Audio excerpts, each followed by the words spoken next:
प्राची आफताब की प्यार की कहानी। उसका दम घुटने लगा, पर उसने फोन नहीं किया आफताब अली को।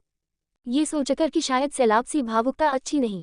हीरे मोती या रत्न रखने की मंजूषा भी तो सुंदर होती है। माना कि वह आफताब को प्राणों से अधिक प्यार करती है, पर इतनी भी क्या प्रतीक्षा की कलेजा मुंह को आ जाए। बड़ी यातना में गुजारे ये पल। रिंग हुए उसने फोन को ऐसे देखा जैसे खुद आफताब ही हो। मन के मृतप्राय पेड़ की टहनियां हरी हो गई। भीषण सूखे के बाद रसहीन वनस्पति में कंपन हुआ। आफताब के बोल मन प्राण भिगो गए। प्राची, समीर से कह देना कि वह इंटरव्यू वाले दिन हर अखबार में खबर और फोटो पहुंचा दे। और हाँ, हो सके तो टेप कर लेना, शायद तुम्हारा टेप रिकॉर्डर खराब है।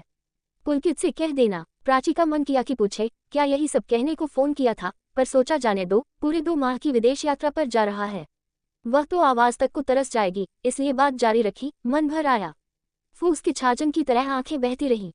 हर बार आफताब की 50% बातें पब्लिसिटी के इर्द गिर्द घूमती है और 50% वो जो घूम फिरकर उसी मुकाम पर पहुंच जाती है। आफताब क्या सचमुच उससे उतना ही प्यार करता है जितना वह करती है? 20 सालों के बाद भी शक की प्रेत छाया उसका पीछा नहीं छोड़ती। वह अधमरी सी हो गई सोच सोचकर।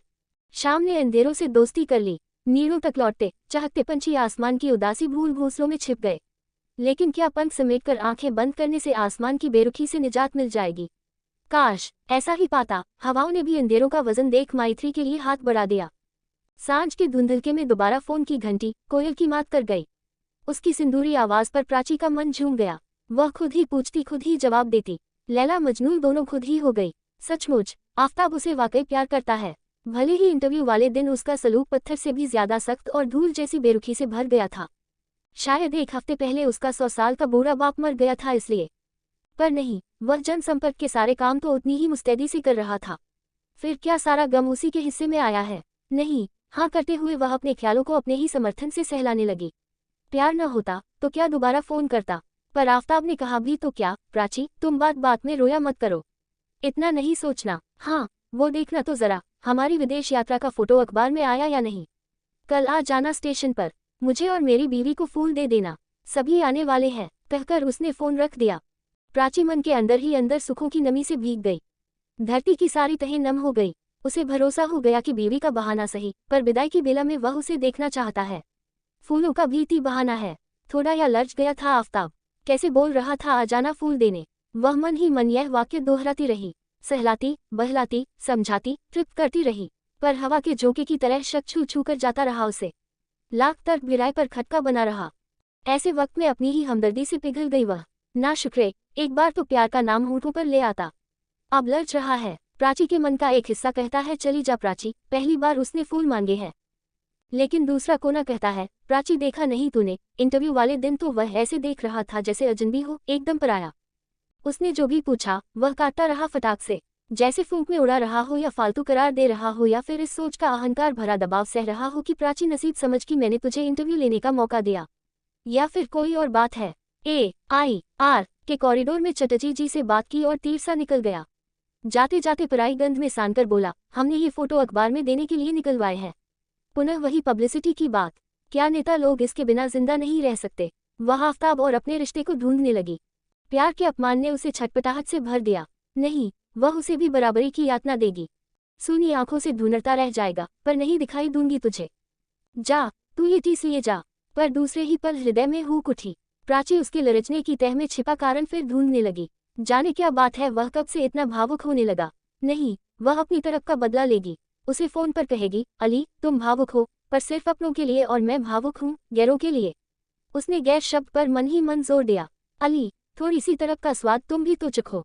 मुझे ARR में कितनी उपेक्षापूर्ण यातना दी। हाँ, यही ठीक होगा, कहकर प्राची ख्यालों में खो गई। एक इंटरव्यू लेने का मौका दिया तो इतना अकड़ रहा है। क्या मैं इसकी कोई नहीं? 20 सालों से अघोषित रिश्ते का यही अंजाम है। मान लो कोई और लेता इंटरव्यू, तो क्या अली को हर पहलू से परख पाता? प्राची को मजबूरी में अपने 2 दांत निकालने पड़े। कहीं यही तो वजह नहीं? पर उसने तो अली से पूछा था। अली ने जवाब दिया था बड़ी लापरवाही से, तो क्या हुआ? सारे तो नहीं निकाले ना। हमारे लिए व्यक्ति महत्वपूर्ण है, आवाज नहीं। अगर चाहो तो आवाज टिप करके देख लेना। अगली बार वह इसी बात पर क्रूर हंसी हंसा था। वह काम कर रही थी। सोचते सोचते रात के 3 बज गए। आंख लगी, फिर खुल गई, सिर भारी ही गया। नहीं, वह स्टेशन नहीं जाएगी। अली एक बार तो तड़पे, न मिलने का दर्द महसूस तो करे। सुबह हुई तो अखबार तक नहीं देखा। बेचैनी में 12 बज गए जो त्यों करते, रिंग नहीं हुई। मन बुझ गया। प्राची जब 1 माह को कश्मीर गई थी तो टूरिस्ट बस घर के सामने आकर खड़ी हुई। ऐसे में वह भागकर बूथ पर फोन करने गई थी, लेकिन अली ने ठंडा सा वाक्य कहा था, ठीक है। आखिर प्राची का कोमल मन 1 बजते तक हार गया। उसने नंबर डायल किया और बेसाख्ता रो पड़ी, गुड बाय अली, मुझसे तुम्हारा जाना देखा नहीं जाएगा। मैं नहीं आ सकूंगी स्टेशन पर। ईश्वर तुम्हें अच्छा रखे। कब लौटोगे, कुछ तो कहो। पर इस बार भी अली उसी सपाट अंदाज में बोला, हो सका तो 1 आध बार फोन करूंगा।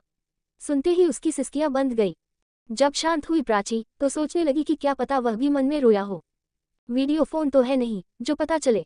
उसने फोन तो रख दिया, पर इस धुंधली सी मासूम आस में फोन के पास बैठी रही कि अली इतने लंबे सफर पर जा रहा है, कहीं भावुक होकर फोन न कर दे। रिश्तेदारों का, मिलने जुलने वालों का जमघट है तो क्या महबूबा महबूबा होती है। ट्रेन छूटने का वक्त हुआ, उम्मीद का आखिरी दिया भी बूझ गया। वह कातर स्वर में लगी, 20 साल बाद अगर लगे कि सारा प्यार एक तरफा था तो जीने का क्या हक है।